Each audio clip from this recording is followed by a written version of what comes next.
السلام علیکم ورحمۃ اللہ وبرکاتہ۔ حضرت نواز بن سامان رضی اللہ عنہ سے روایت کی، انہوں نے کہا کہ رسول اللہ صلی اللہ علیہ وسلم نے ایک صبح دجال کا ذکر کیا۔ آپ نے اس کے ذکر کے دوران میں کبھی آواز دھیمی کی، کبھی اونچی کی، یہاں تک کہ ہمیں ایسا لگا جیسے کہ وہ کھجوروں کے جھنڈ میں موجود ہے۔ جب آپ نے ہم میں اس سخت تاثر کو بھانپ لیا، آپ نے ہم سے پوچھا، آپ لوگوں کو کیا ہوا ہے؟ ہم نے کہا کہ اللہ کے رسول، صبح کے وقت آپ نے دجال کا ذکر فرمایا تو آپ کی آواز میں ایسا اتار چڑھاؤ تھا کہ ہم نے سمجھا کہ وہ کھجوروں کے جھنڈ میں موجود ہے۔ اس پر آپ صلی اللہ تعالی علیہ وسلم نے ارشاد فرمایا، مجھے آپ لوگوں کے حاضرین پر دجال کے علاوہ دوسرے جہنم کی طرف بلانے والوں کا زیادہ خوف ہے۔ اگر وہ نکلتا ہے، اگر میں تمہارے بیچ موجود ہوں تو تمہاری طرف سے اس کے خلاف اس کے انکار کے لیے دلیلیں دینے والا میں ہوں گا، اور اگر وہ نکلا اور میں موجود نہیں ہوا تو ہر آدمی اپنی طرف سے حجت قائم کرنے والا خود ہوگا، اور اللہ ہر مسلمان پر میرا خلیفہ خود نگہبان ہوگا۔ وہ گچھے دار بالوں والا ہوگا، ایک جوان شخص ہے، اس کی ایک آنکھ بے نور ہے۔ میں ایک طرف سے اس کو عبدالعزیز بن قطن سے تشبیہ دیتا ہوں۔ آپ میں سے جو اسے پائے تو اس کے سامنے سورہ کہف کی شروعاتی 10 آیتیں پڑھے۔ وہ عراق اور شام کے بیچ ایک راستے سے نکل کر آئے گا، وہ دائیں طرف بھی تباہی مچانے والا ہوگا اور بائیں طرف بھی۔ اے اللہ کے بندو، آپ ثابت قدم رہنا۔ ہم نے کہا، اللہ کے رسول، زمین میں اس کی تیزی کی رفتار کیا ہوگی؟ آپ نے فرمایا، بادل کی طرح جس کے پیچھے ہوا ہو۔ وہ ایک قوم کے پاس آئے گا، انہیں دعوت دے گا، وہ اس پر ایمان لائیں گے اور اس کی باتیں مانیں گے تو وہ آسمان کے بادل کو حکم دے گا، وہ بارش برسائے گا، اور وہ زمین کو حکم دے گا تو وہ فصلیں اگائے گی۔ شام کے اوقات میں ان کے جانوروں چراگاہوں سے واپس آئیں گے تو ان کے کوہان سب سے زیادہ اونچے اور دھن بہت زیادہ بھرے ہوئے اور کوکھیں پھیلی ہوئی ہوں گی۔ پھر ایک اور قوم کے پاس آئے گا اور انہیں بھی دعوت دے گا، وہ اس کی دعوت ٹھکرا دیں گے، وہ انہیں چھوڑ کر چلا جائے گا تو وہ قحط کا شکار ہو جائیں گے، ان کے مال مویشی میں سے کوئی چیز ان کے ہاتھ میں نہیں ہوگی۔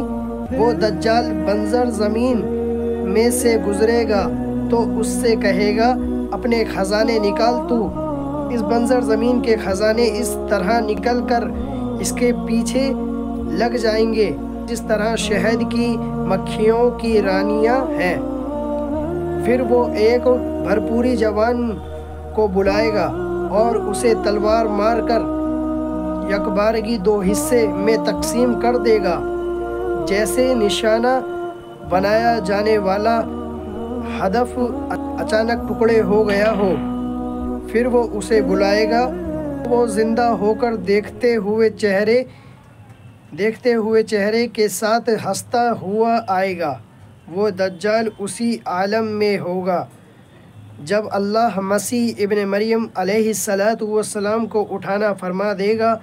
وہ دمشق کے حصے میں ایک سفید مینار کے قریب 2 کیسری کپڑوں میں 2 فرشتوں کے کندھوں پر ہاتھ رکھے ہوئے، جب وہ اپنا سر جھکائیں گے تو قطرے گریں گے، سر اٹھائیں گے تو اس سے چمکتے موتیوں کی طرح پانی کی بوندیں گریں گی۔ کسی کافر کے لیے جو آپ کی سانس کی خوشبو پائے گا، مرنے کے سوا کوئی چارہ نہیں ہوگا۔ ان کی سانس کی خوشبو وہاں تک پہنچے گی جہاں تک ان کی نظر جائے گی۔ آپ علیہ السلام اسے ڈھونڈیں گے تو اسے لدیا کے دروازے پر پائیں گے اور اسے قتل کر دیں گے۔ پھر عیسیٰ ابن مریم علیہ السلام کے پاس وہ لوگ جائیں گے جنہیں اللہ نے اس دجال کے دام میں آنے سے محفوظ رکھا ہوگا، تو وہ اپنے ہاتھ ان کے چہروں پر پھیریں گے اور انہیں جنت میں ان کے درجات کی خبر دیں گے۔ وہ اسی عالم میں ہوں گے کہ اللہ عیسیٰ علیہ السلام کی طرف وحی فرمائے گا، میں نے اپنے پیدا کیے ہوئے بندوں کو باہر نکال دیا ہے، ان سے جنگ کرنے کی طاقت کسی میں نہیں، آپ میری بندگی کرنے والوں کو اکٹھا کر کے طور کی طرف لے جائیں، اور اللہ یاجوج ماجوج کو بھیج دے گا، وہ ہر اونچی جگہ سے امڑتے ہوئے آئیں گے۔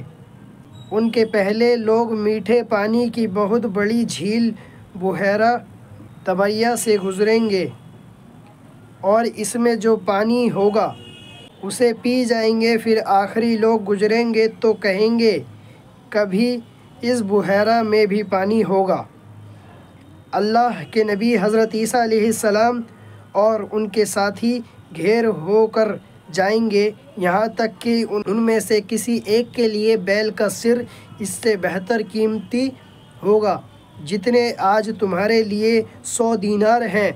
اللہ کے نبی عیسیٰ علیہ السلام اور ان کے ساتھی گڑ گڑا کر دعائیں کریں گے تو اللہ ان یاجوج ماجوج پر ان کی گردنوں میں کیڑوں کا عذاب نازل کر دے گا، تو وہ ایک انسان کے مرنے کی طرح یکبارگی اس کا شکار ہو جائیں گے۔ پھر اللہ کے نبی عیسیٰ علیہ السلام اور ان کے ساتھی اتر کر میدانی زمین پر آئیں گے تو انہیں زمین میں ایک بالشت بھر بھی جگہ نہیں ملے گی جوان کی گندگی اور بدبو سے بھری ہوئی نہ ہو۔